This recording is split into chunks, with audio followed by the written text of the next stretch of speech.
जय। इस प्रकार से देवता लोग स्तुति करके चले गए। अंत में भगवान चतुर्भुज रूप में भगवान माता देव के सामने प्रकट हो जाते हैं और कहते हैं, माता जी जब तक हमारे हाथ में सुदर्शन चक्र का दर्शन हो रहा है तब तक आपको डरने की कोई आवश्यकता नहीं है। जब मैं बालक बन करके आ जाऊं तब वन बिहारी लाल की जय। भगवान इतना करके चले गए।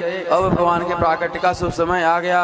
भादों का महीना आ गया, कृष्ण पक्ष आ गया, अष्टमी तिथि आ गई, बवकर्ण आ गया, हर्षण हो गया आ गया, मध्यरात्रि 12 बजे का समय हो गया। उस मध्यरात्रि 12 बजे के समय में भगवान बालक बनकर प्रकट हो गए। बोल बाल कृष्ण लाल की जय हो। यहाँ रख दीजिए। वसुदेव जी महाराज तुरंत प्रकट होने की देर नहीं लगी, तुरंत सूप में उल्टा करके जैसे भगवान को मस्तक पर धारण करते हैं तो उनकी बंदर बेड़ी खुल गई और बाहर निकले सारे पहरेदार सोए गए और जो कारागार का जो फाटक था, दरवाजा था, अपने आप खुलते चले गए। और वसुदेव जी महाराज शुद्ध बुद्ध होकर नंद भवन आ गए। क्या देखते हैं कि आज एक एक करके सभी लोग भगवान का दर्शन करेंगे। एक एक करके हम घनश्याम हैं, ये धीरे धीरे हमारे प्रभु पधारे हैं तो कम से कम इनका स्वागत तो करें। क्या करें, हमारे पास तो जल ही है। तो आकाश मंडल से मेघ प्रकट हो गए और मंद मंद जल की बरसात होने लगी। वह वर्ष पर जऊ पान सुगर्जित से सोन बगाल निवारण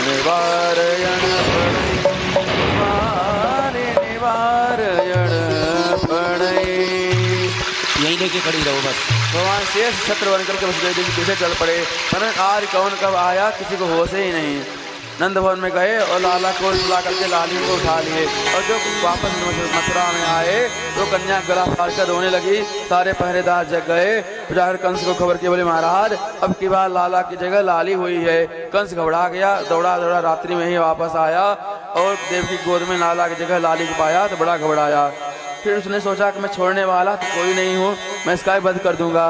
पंत कंस जैसे उसे मारने का प्रयास करने लगा, वो कन्या हाथ उठाकर आकाश में प्रकट हो गई और कहती है, अरे अज्ञानी कंस, तू मुझे क्या मारेगा, तुझे मारने वाला तो प्रकट हो गया है। कंस कहता है, बहन जी कहाँ प्रकट हो गया है?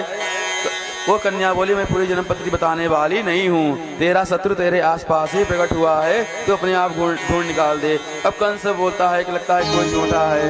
अंत में देव की वसुदेव से क्षमा मांगता है और देव की वसुदेव दोनों को कारागार से मुक्त कर देता है। कंस आदेश देता है, 1 महीने के अंदर जितने भी बच्चे हुए हैं उन सभी बालकों को मार डालो, उनका वध कर दो, अपने आप हमारा शत्रु मर जाएगा। अब कंस जो कर रहा है उसे करने दीजिए। उधर नंद भवन में क्या होता है उसे श्रवण करें। नंद स्वात्मज उत्पन्ने जाता लादो महामना।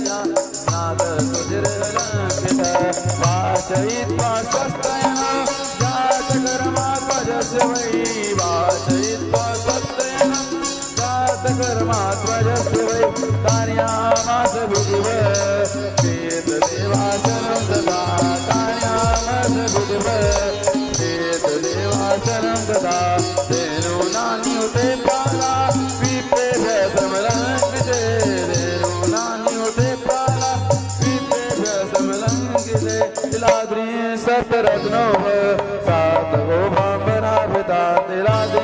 सप्तरत्नों सात गो बांबरा पिता, सात गो बांबरा पिता, सात गो बांबरा पिता।